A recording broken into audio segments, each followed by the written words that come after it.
Halo semuanya, apa kabar? Pada video kali ini, kita akan membahas sejarah jalan tol di Indonesia. Jalan tol merupakan salah satu infrastruktur penting yang dibutuhkan untuk meningkatkan mobilitas dan konektivitas di suatu wilayah. Di Indonesia, pembangunan jalan tol dimulai pada masa pemerintahan Orde Baru, tepatnya pada tahun 1978. Sejarah jalan tol di Indonesia dimulai pada masa pemerintahan Orde Baru, tepatnya pada tahun 1978. Pada tahun tersebut, jalan tol Jagorawi resmi dioperasikan. Jalan tol Jagorawi menghubungkan Jakarta, Bogor, dan Ciawi. Pembangunan jalan tol ini merupakan hasil kerja sama antara pemerintah dan swasta.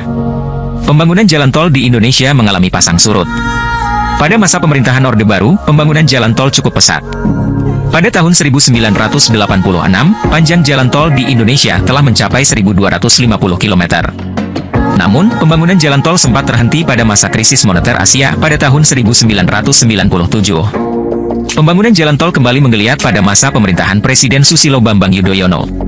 Pada masa ini, pemerintah mengeluarkan kebijakan untuk mempercepat pembangunan jalan tol. Kebijakan ini diwujudkan dengan dikeluarkannya Peraturan Presiden Nomor 38 Tahun 2006 tentang kerja sama pemerintah dengan badan usaha dalam penyediaan infrastruktur. Pada masa pemerintahan Presiden Joko Widodo, pembangunan jalan tol terus digenjot. Pada tahun 2023, panjang jalan tol di Indonesia telah mencapai 4.761 km. Jalan tol ini tersebar di berbagai wilayah di Indonesia, mulai dari Pulau Sumatera, Jawa, Kalimantan, Sulawesi, hingga Nusa Tenggara.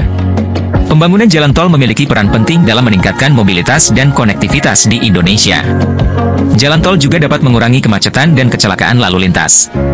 Selain itu, jalan tol juga dapat mendorong perekonomian di wilayah yang dilaluinya. Demikianlah pembahasan kita kali ini tentang sejarah jalan tol di Indonesia. Semoga informasi yang kita bahas dapat bermanfaat bagi kita semua. Sebagai penutup, kita dapat menyimpulkan bahwa pembangunan jalan tol memiliki peran penting dalam meningkatkan mobilitas dan konektivitas di Indonesia. Jalan tol juga dapat mengurangi kemacetan dan kecelakaan lalu lintas. Selain itu, jalan tol juga dapat mendorong perekonomian di wilayah yang dilaluinya. Terima kasih telah menonton video ini. Sampai jumpa di video berikutnya.